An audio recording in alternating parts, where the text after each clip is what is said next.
Hey everyone, I wanted to come on and update you all regarding the tale, the saga that is Teresa Johnson and Jerome McCoy, aka Reesa and Legion. This is an exclusive from TMZ. They are reporting that Legion is entertaining legal action against the viral series Who the F Did I Marry? I saw that he's doing an interview with another content creator. Exact finance is not your business. She knew for a fact I had money because, again, I bought dinner, I did everything. Because I heard in the story where she said that we quarantined together during the pandemic. And I need to clear that up. Was the Chase loan, the approval of the $700,000, was that a real thing? I never went to my bank and needed to get approved for a loan. Getting up every morning, talking to your brother, who was on the phone?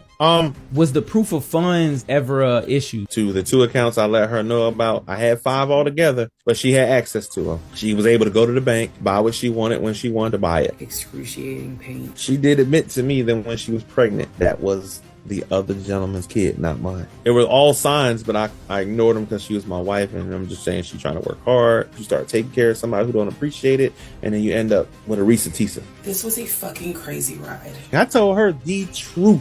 But I truly had no idea who the fuck I married.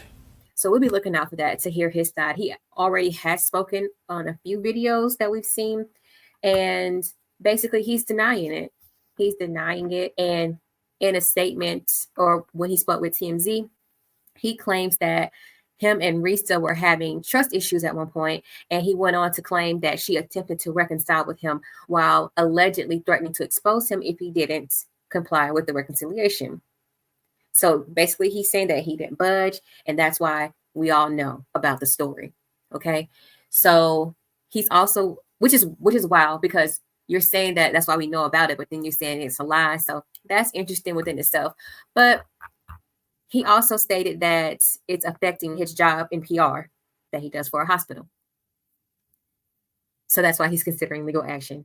So, I mean, listen, if that's true, then that's horrible. However, considering the story itself, we just don't know, right?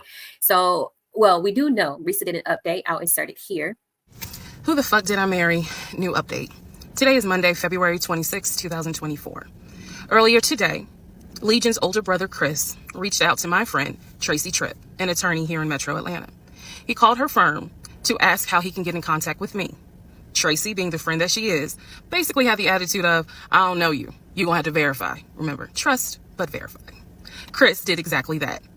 On the phone, he verified, because I was on speakerphone when she called me, that he was in fact the older brother.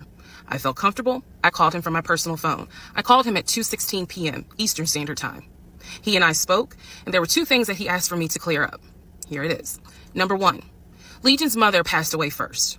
His father passed away a few years later. It was at the father's funeral that Legion brought his ex-wife, and apparently there was an altercation of some kind between Legion and his older brother. They have not seen each other since the father's funeral.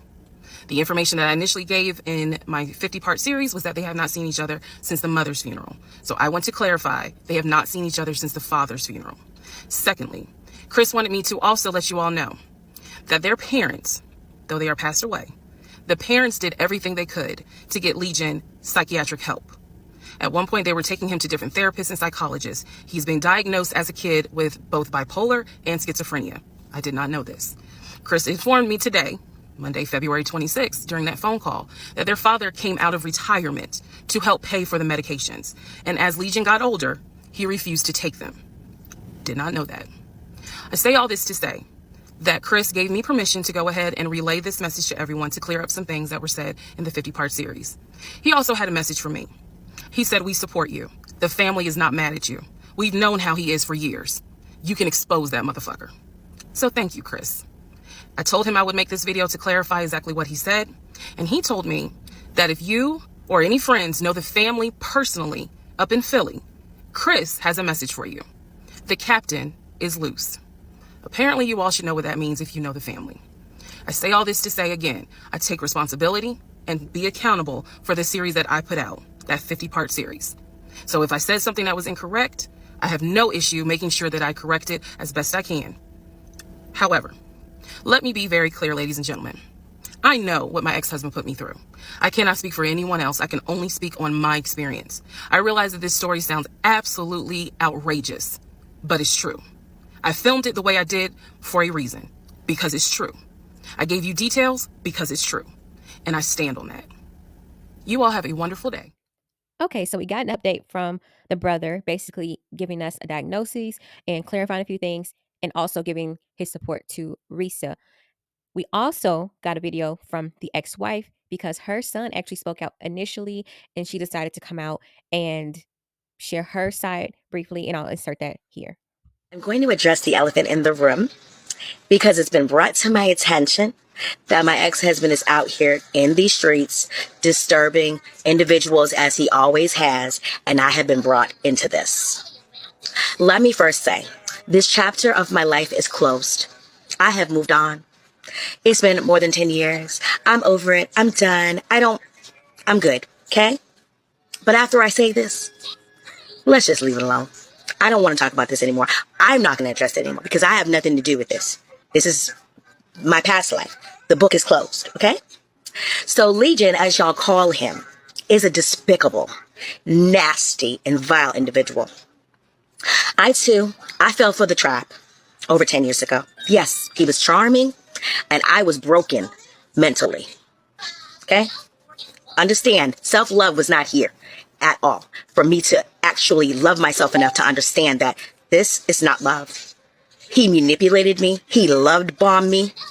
All of the, oh, I'm going to do this or I'm going to do that and everything else. Yes, all of these things were said to me. Guess what? None of it happened. He's manipulative, and he literally tried to ruin my life. He had family turn against me because he wanted to tell people lies about me and things of that nature. And unfortunately, he's very, very good at what he does. It took me many, many, many years to get past that. I have healed. And with the situation being brought back to me, it's like cutting me back open with a dagger because I was already healed up. The Band-Aid had been left. I've gotten married. I'm happy. Been good, right? But this man is a pathological liar. He gave up all types of promises, but to the cars and houses, just like Reesa. But guess what? None of that ever came to pass, right? So I just need for people to know that this situation was traumatic as hell for me. And then I hear about, because I've not watched any of the videos, because for what? Like, it's not my business anymore. I feel bad for anybody that he comes into contact with, and I will tell any female that sees his picture, don't ever, just let it go. Because he needs some serious mental help, and he needs to be evaluated and be locked away. So that's what I will say. And as far as like me not filing for divorce, I didn't file for divorce because I was afraid for my life. I didn't want to be served. In order for me to file, I would have to tell him where exactly I was. And I didn't want him to know that. So no, I absolutely was not filing because I was afraid at the time.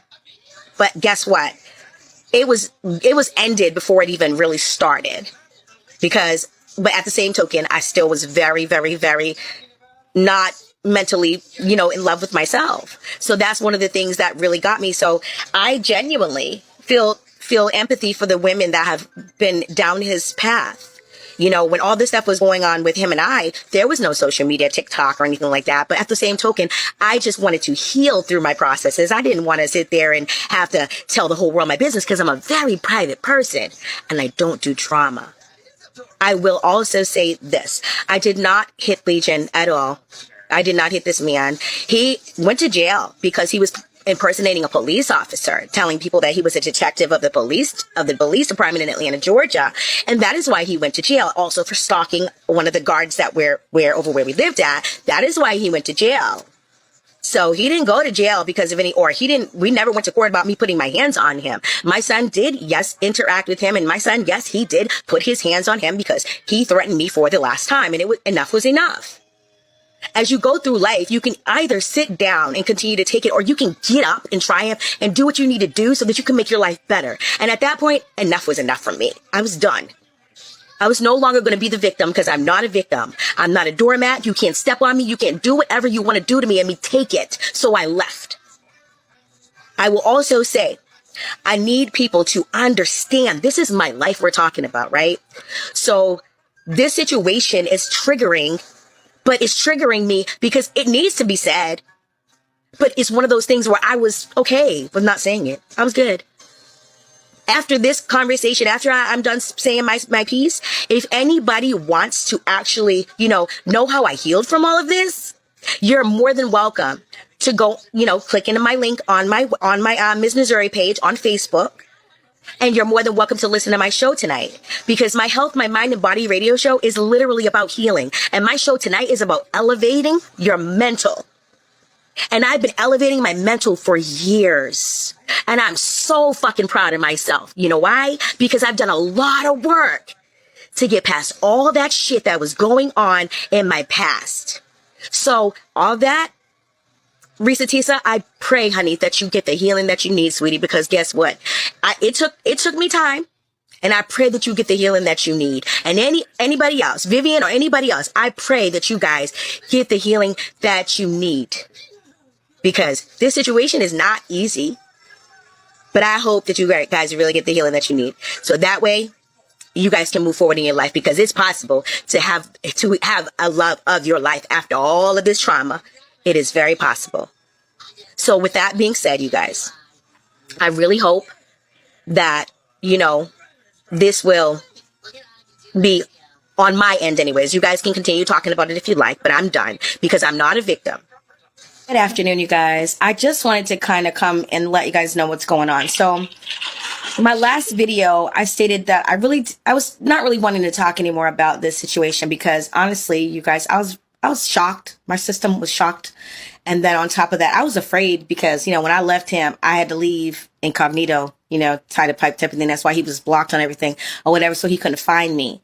So now, these last couple of days I've been thinking about it. I'm like, I'm finna tell my story. I gotta tell my story because I'm not afraid, and I'm not gonna be afraid because he can't touch me. So I just gotta be, not fearful and, and just do what I need to do. But I came here to let you guys know. Tomorrow night at 8 o'clock p.m. Eastern, I will be doing a live with one of his first cousins. She will be coming on with me, and we'll be talking about her cousin.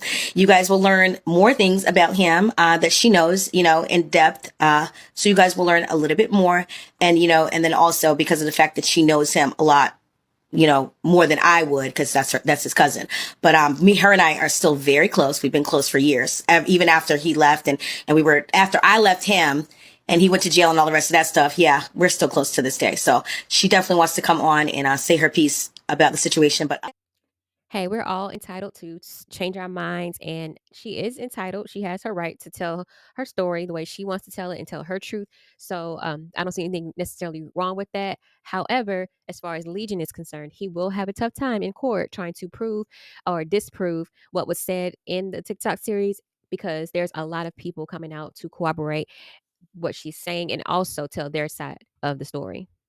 Also, the live that she spoke about happening, it didn't happen yet. There was some technical issues on the cousin's end, so they had to reschedule it. So we'll be on the lookout for that as well. What do you all think? I want to know what you all think about Legion attempting or possibly entertaining legal action against Reesa. Do you think that it was smart of the internet, or was it a good idea for them to even find him? Because now, there's been a lot of talk about her story becoming a movie of some sort, like some sort of Lifetime film. Now, that's not far-fetched. It is an entertaining story. I will say she kept everybody's attention, and she's a great storyteller. But if it does become a movie, do you think he would have any sort of rights, because he's out there now in the public, people know who he is. So do you think he would even have rights to this? Which brings me to my last question. Well, maybe. My mom, she asked me, do I think they, got together and created this whole thing? Now, that would be diabolical, seriously. But I wouldn't put anything past the internet. You just never know what people will do. However, she seemed very convincing. I don't know, but she definitely seemed convincing, and a lot of people have come out to speak on her, not on her behalf, but to corroborate what she's saying. So that means the ex-wife would be in on it, the ex-wife's children would be in on it, and cousins and brothers. So it would be a lot. However, like I said, don't put anything past him. If this story is true, we learn from the brother that he does suffer. He does have a bipolar diagnosis and schizophrenia. And if that is the case, then maybe we should look at this story from a different lens and try to address it in a different way, because we don't want to seem like we're being exploitive of his mental health issues. So I hope that all parties involved get help and continue to get help. I'm glad for Teesa that she was able to get out of this situation, although I do have some opinions about her story. I'm just glad that she was able to get away. And it didn't take years and years and years for her to like finally wake up and leave and do what she needed to do. Because a lot of times we all have that feeling and we all know deep down that something just isn't right. So, with that being said, let me know what you all think in the comment section below. Do you think that we should maybe talk about this a little differently since he does have the mental diagnosis of bipolar and schizophrenia? And also, can we also, do we think that this was possibly done for clout? And my final question is, do you actually think he's going to get lawyers to try to sue her for telling her truth? Get in the comment section. Let me know what you think about this. Please like, comment, and subscribe. And I will talk with you all in the next one.